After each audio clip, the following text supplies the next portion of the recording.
حضرت میثم تمار کہ جب آخری وقت میں مولا کی خدمت میں پہنچے تو مولا نے کیا کہا؟ میثم وقت آئے گا نیزے گھوپے جائیں گے، زبان کاٹ دی جائے گی۔ حضرت میثم نے یہ نہیں پوچھا کب، کیسے، کیوں، کیا، صرف ایک بات، مولا میں حق پہ ہوں گا؟ کہاں میثم حق پہ ہو؟ کہاں؟ اسی درخت کو جس پہ لٹکانا تھا پانی دیتے رہے۔ کون حق ہے، کٹتی ہے کٹے۔ کتنی خوش قسمت زبان ہے جو علی کے ذکر کی وجہ سے کٹ رہی ہے، کتنی خوش قسمت زبان ہے۔ خوف نکل جاتا ہے جب امام کی وادی میں انسان آتا ہے۔ خوف ختم کرنا ہے عزیزان محترم۔ قرآن اسی طرف تو ہمیں اشارہ کر رہا ہے، ان الاولیاء لا خوف علیہم ولا هم یحزنون۔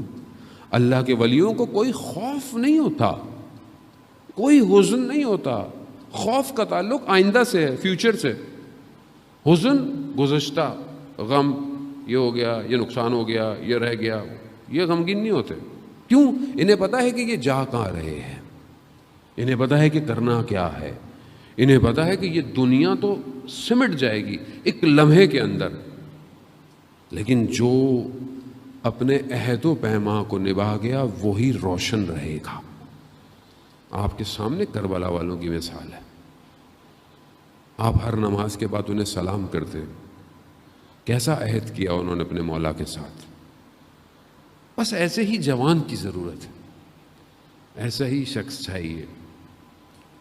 مقدر سردبیلی جو بہرحال اپنے بہت بڑے عالم دین شخص جو بیان کرتا ہے کہ میں رات کو دیکھا کہ میں نے مقدر سردبیلی اچانک سے جا رہے ہیں مولا کے حرم کی طرف نجف میں بھی پیچھے پیچھے ہو گیا اور دیکھا کہ دروازہ بند ہے حرم کا دروازہ بند ہوتا تھا رات کو، اب کھلتے ہیں۔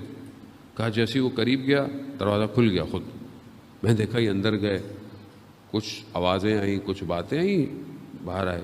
پھر میں نے دیکھا کہ یہ گئے مسجد کوفہ کے۔ واقعہ طولانی ہے، میں پہلے پڑھ چکا ہوں کئی دفعہ، میں اس کا کچھ اور حصہ آپ کی خدمت میں آج بیان کرنا ہے۔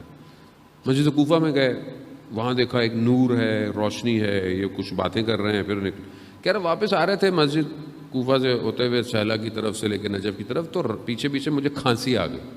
اب یہ پیچھے پیچھے ہے، مجھے کھانسی آئی تو رک گئے، انہوں نے میری طرف دیکھا، کہا تم کب سے میرے پیچھے ہو؟ میں شرمندہ ہوا، کہا کہ میں آپ کو دیکھا، آپ دروازہ کھل گیا، پتہ نہیں کس سے باتیں کی۔ مقدس سردبیلی نے کہا جب تک میں زندہ ہوں یہ بات نہیں بتانا کسی کو۔ کہا کہ جب بھی مجھے کوئی علمی مسئلہ پیش آتا ہے تو میں مولا کی خدمت میں جاتا ہوں اور جواب لے کے آتا ہوں، لیکن آج جب میں مولا کی خدمت میں گیا تو مجھے مولا نے کہا کہ ہمارا آخری فرزند کوفہ میں ہے، تو آج میں پھر آخری امام کی خدمت میں پہنچا اور مسئلے کا جواب لے کر جا رہا تھا۔ اب یہ ایک شخص اس مقام پہ پہنچ جائے کہ اپنی مشکل مولا گفتگو کر رہے ہیں، بتا رہے ہیں، پھر آخری امام سے ایک شخص کیسے پہنچ جاتا ہے؟ تو لوگ بتاتے ہیں ان کی والدہ سے لوگوں نے پوچھا تھا کہ ایسا فرزند کیسے پیدا ہوتا ہے، تو انہوں نے کہا کہ میں نے زندگی میں کبھی حرام لقمہ نہیں کھایا، میری نگاہوں نے کبھی حرام نہیں کیا، یعنی نامحرم کو، اور میں نے ہمیشہ باوضو ہو کے اسے دودھ پلایا ہے، شبہ بھی ہونا جس پر میں نے وہ بھی نہیں کھایا۔ تو کہتے ہیں ان کے جو والد تھے وہ بھی عالم دین تھے، جب وہ طالب علم تھے، جوان تھے، اتنا حلال حرام کا خیال رکھتے تھے، تو ایک دفعہ کہیں بیٹھے ہوئے آرام کر رہے تھے کسی جگہ، تھک گئے، دن کا ٹائم، اٹھے تو بھوک لگی، دیکھا کہ پانی بہہ رہا ہے نہر کا، اس پہ سیب تھا، سیب اٹھایا اور کھا لیا۔ جب کھا لیا تو انہیں احساس ہوا کہ یہ پتہ نہیں کس کا سیب تھا جو بہتا ہوا آ رہا تھا، جب تک اس سے میں حلالیت یعنی اجازت نہیں لوں گا، یہ تو حرام ہے میرے اوپر۔ اس پانی کا پیچھا کرتے رہے کہ پانی آ کہاں سے رہا ہے، جاتے جاتے ایک باغ میں پہنچے کہ باغ درخت کے اندر سے یہ پانی سیب کے درخت سے آ رہا۔ اس باغ کے مالک کے پاس گئے، کہا کہ ایسے ایسے سیب آپ کا ہی گرا ہوگا، میں نے کھا لیا، مجھے حلال کر دیجئے۔